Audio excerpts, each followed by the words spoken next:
Welcome back to New Day Cleveland. You can wander into the woods and explore a family fun fall fest. Nicole's joining us live at the Holden Arboretum in Kirtland. You just got back from the woods doing some horse riding for your anniversary. Happy anniversary again. Thank you so much. You know what, Natalie? I will never say no to an outdoor adventure. And that's why I'm so excited to be here this morning, because right now I am taking in all of the beauty that fall has to offer. And I'm doing it here at Holden Arboretum in Kirtland. Joining me is Beth Kelly. And Beth, I have been here before, but there is something extra special about being here this time of year. Is this one of your busiest times of the year? It is. There's nothing like an arboretum in the fall. Yes. We've got beautiful color. We're looking at hitting peak pretty soon too. So every day is a little bit different. And we'll get into that hitting peak soon, because people are asking, is it peak season right now? Is it going to be coming up? You'll have to stay tuned for that. It's hard to tell the future. Right, exactly. But the tree behind us, absolutely gorgeous. But if you take a look behind us and to the side, it's kind of spooky too. We've got some additional visitors who decided to stop by this fall.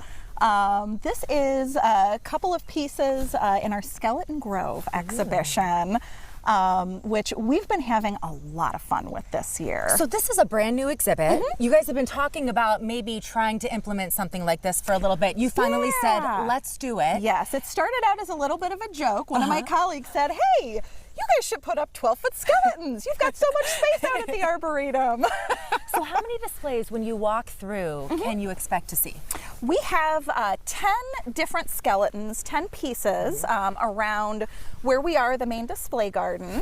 And each skeleton has been, decorated, conceived of. These are all art pieces done either by our team at the Arboretum and local artists as well. So you managed to bring in local artists, you kind of collectively brainstormed.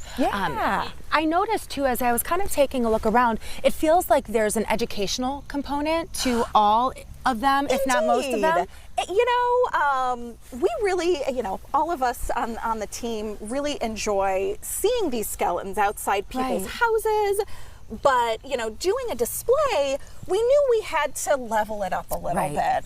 And so, these pieces are all conceived of with the idea of nature appreciation. And when families come out here too, how long can they expect to actually be out here? Because I feel like you could be here all day. Oh, indeed. And sometimes people are. It really depends on, kind of your group, what you're looking for. But what we tried to do here was put all of the skeletons around one of the closest gardens to our visitor center and to the parking lot, so that it would be possible for families with young kids, folks who have mobility challenges, to actually get around and see all the pieces, because we thought they were so cool. Now, speaking of cool pieces, I wanted to highlight this one, because this one caught my attention right away. And what is this one titled? This is Marla Mycelia. So all of these skeletons have fun little names and backstories.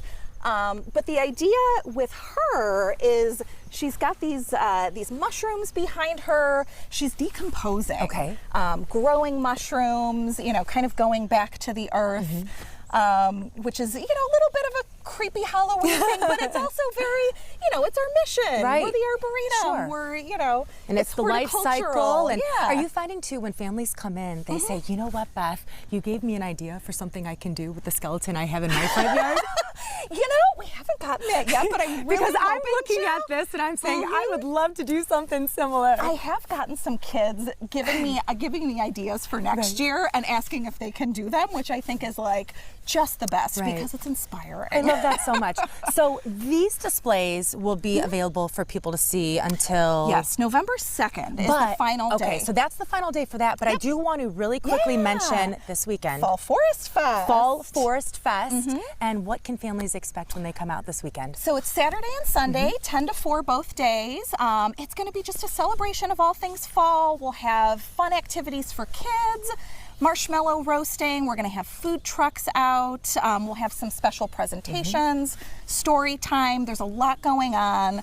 And we'll have a little bit of information about exactly what folks can expect both on our website, but also on site. So the website is the place to go to plan the trip. You can purchase tickets there as well? You can, yeah. And Or Fall here? Forest Fest and Skeleton Grove are both included in general admission. Fantastic. The only additional charge for Fall Forest Fest is our little mini tram tours. Which is a fun little add-on Yes. if you want to bring the whole family. So again, Exactly. this is just so much, there's so much to see and do here, but coming up in the next hour, is it peak leaf changing season? We're about to find out. So stick around, we'll have more New Day Cleveland coming up after this commercial break.